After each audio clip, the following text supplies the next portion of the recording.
YouTube kanalımdan herkese merhabalar. Bugün evimizi boyayacağız. Kendimiz yapacağız bunu ve bunu nasıl yapmışız, nelere dikkat etmişiz bunu paylaşacağım sizlerle. Zaman kaybetmeden hemen başlayalım. Arkadaşlar boyamız bu. 15 litrelik bir boya. Bir tane de boş kovaya ihtiyacımız var bu şekilde. Evet, şimdi boyamızın kapağını açıyorum. Evet, rengimizi de hemen söyleyeyim. Marshall'ın tütsü rengi arkadaşlar. Şimdi kapağı açtım ve kapaktaki bu boyayı bir tahta parçasıyla diğer kovaya sıyırıyorum. Çünkü bayağı bir boya var. İsraf olmasın.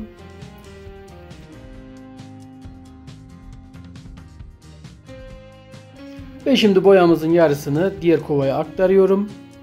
Bir yarısını birinci kat için, diğer yarısını da ikinci kat için kullanacağız. Yaklaşık eşit olarak ayırdım ben. Birinci katı bazen koyu vurmak gerekebiliyor bir tık. Gerekirse oradan tekrar takviye ederim ama öncelikle yarı yarıya ayırdım ve bunu kapatıyorum, bir kenara alıyorum. Bununla şu anda işimiz yok. Bunu ikinci kat uygularken kullanacağız. Evet, şimdi ayırdığımız bu boyayı inceltmemiz lazım. Bir miktar su ile, yaklaşık %15'e kadar su ile inceltiyoruz. Tamamen homojen bir kıvam alana kadar karıştırıyoruz. Evet, bu şekilde gördüğünüz gibi kıvamı bu şekilde olacak. Tamamen homojen bir kıvama gelmiş olması lazım. Şimdi boya uygulamamıza geçebiliriz ama öncelikle ön hazırlıkları yapmamız lazım. Boya uygulayacağımız odanın birisi arkadaşlar sedef boyaydı ve sedef boyayı kapatmak için geçiş astarı uygulamamız lazım.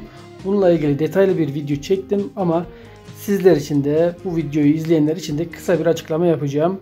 Bu şekilde geçiş astarı dediğimiz bir boya türü var.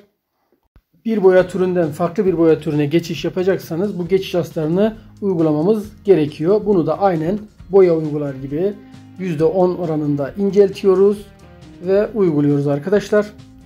Boyamızı ve astarımızı hazırladık. Şimdi diğer hazırlıklarımızı yapalım. Öncelikle eşyalarımızın üzerine hışır örtüyle kapatıyoruz. Eğer eşyalıysa eviniz bu şekilde hışır örtüyle mutlaka kapatmamız lazım.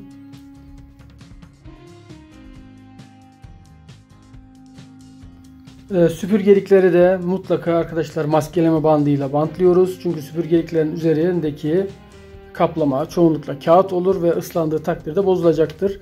Ve bu hışır örtüyü de eğer bu bandın altına girdirip yapıştırırsak daha sağlıklı olur arkadaşlar. Ben hepsini bu şekilde gördüğünüz gibi yaptım ve diğer tarafları da aynı şekilde maskeleyeceğim. Evet, ve bir diğer ön hazırlığımızda priz kapaklarını ve elektrik düğmelerini söküyoruz. Varsa çiviler çıkarıyoruz. Boğat kapaklarını da yine aynı şekilde söküyoruz arkadaşlar. Daha sonra rulomuzu yıkayarak artık boya uygulamamıza geçebiliriz. Rulomuzu da güzelce lavaboda yıkıyorum.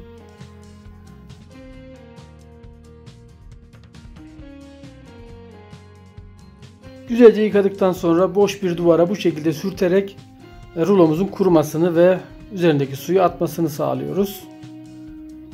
Böyle bakın, ipek gibi oldu. Öncelikle arkadaşlar sedef boya bulunan yani geçiş astarı uygulamamız gereken odaya geçiş astarı uygulamasını yapıyorum. Bu sırada bu geçiş astarının yani bir gün kadar kuruması lazım. Bu sırada da diğer odalara boyayacağım ve tekrar bu odaya geçip boya uygulamamızı yapacağım. Şimdi farklı bir ruloyla geçiş astarını uyguluyorum. Aynı ruloyu kullanmayacağım. Boya renk karışımı olmaması için.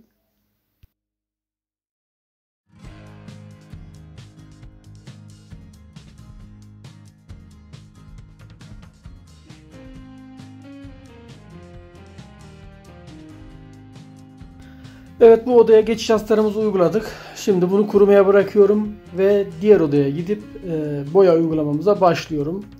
Şu şekilde ruloyu batırdıktan sonra arkadaşlar birkaç kez çırpalım ve boyanın fazlasını atalım.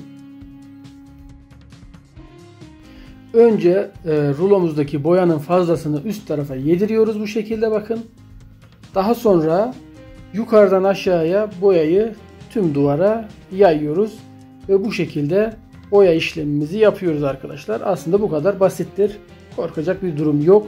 Ve güzelce boyamızı yediriyoruz. Yani arada boşluk kalmaması için, boya uygulanmayan yer kalmaması için güzelce yedirerek boyamızı uyguluyoruz. Yukarıdan aşağıya, yukarıdan aşağıya şekilde.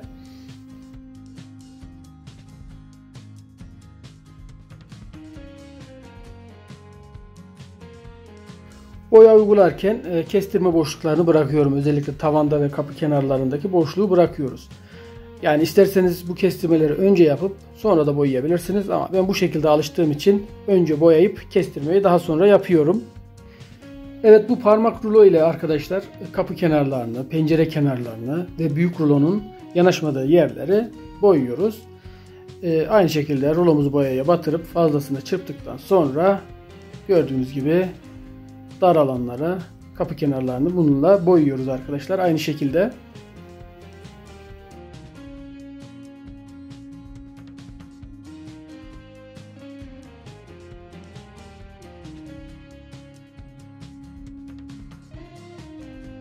Uygulamayı aynı boyayla yapmamız lazım. Yani farklı incelttiğimiz bir boyayla değil, ton farkı olmaması için bir yeri boyadığınız aynı boyayla hemen kestirmeleri de akabinde yapmanız lazım. Aksi takdirde ton farkı oluşabilir. Bunun önüne geçmek için hemen yapıyoruz. Gördüğünüz gibi.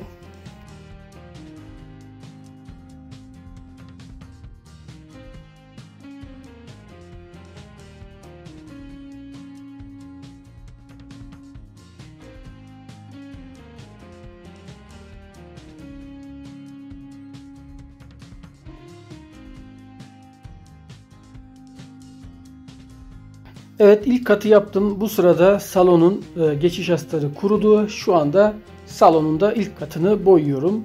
Ve böylece zamandan tasarruf sağlamış olduk. Bu şekilde kendinize bir sıralama yaparak boyanızı en makul sürede bitirebilirsiniz.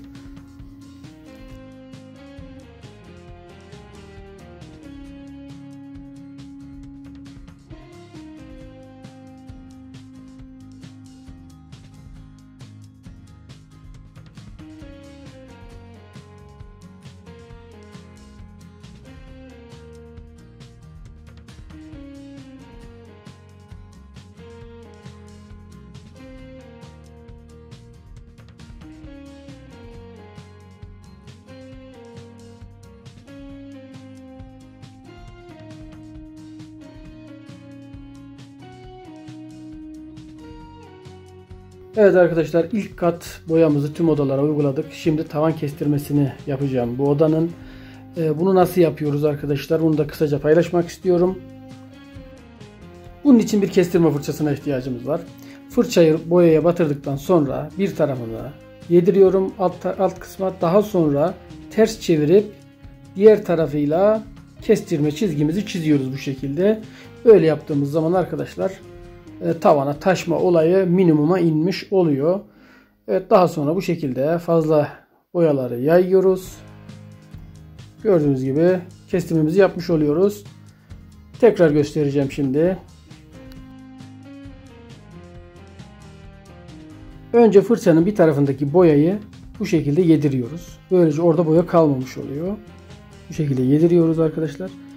Fırçamızı bu şekilde çevirip boyalı kısımla üstteki boyalı kısmı alta getirerek kestirme çizgimizi çiziyoruz ve böylece tavana taşmamış oluyor. Minimuma inmiş oluyor. Ve daha sonra bu şekilde fazla boyayı her tarafa eşit bir şekilde yaydığımız zaman kestirme işlemimiz tamamdır.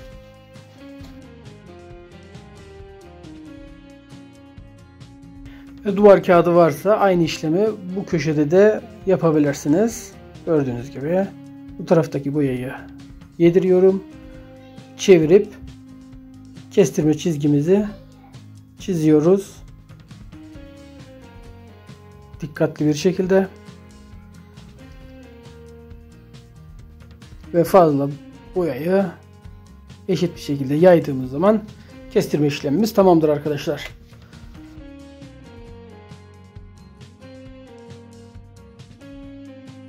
Evet, tüm odaların ilk kat boyasını uyguladık arkadaşlar. Bunu bir süre kurumaya bırakıyoruz. En az 2 saat. Daha sonra ikinci kat uygulamamıza geçiyoruz. İkinci katı bir tık ince uygulayabilirsiniz. Daha güzel kapatıcılığı olması için, rengin daha güzel yayılması için bir tık ince uygulayabilirsiniz. Şimdi ikinci kat uygulamamızı da aynı şekilde yapıyorum.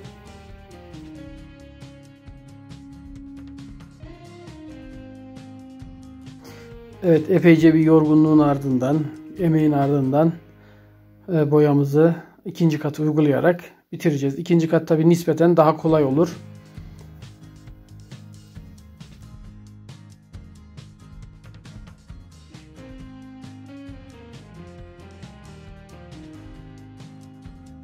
İkinci kattan sonra yine tabi kestirmeleri aynı şekilde yapıyoruz. Daha güzel bir görüntü olması için, ton farkı olmaması için yine mutlaka kestirmelerinde ikinci katını yapıyoruz arkadaşlar. Daha sonra örtülerimizi kaldırdık ve boya işlemimiz tamamdır. Gördüğünüz gibi gayet güzel oldu.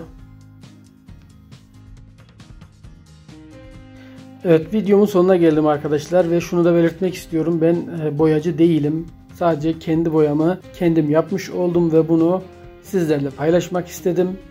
Boya yapmayı düşünenler için, yapacak olanlar için fikir olması açısından izlediğiniz için teşekkür ederim. Başka videolarda görüşmek üzere. Hoşça kalın.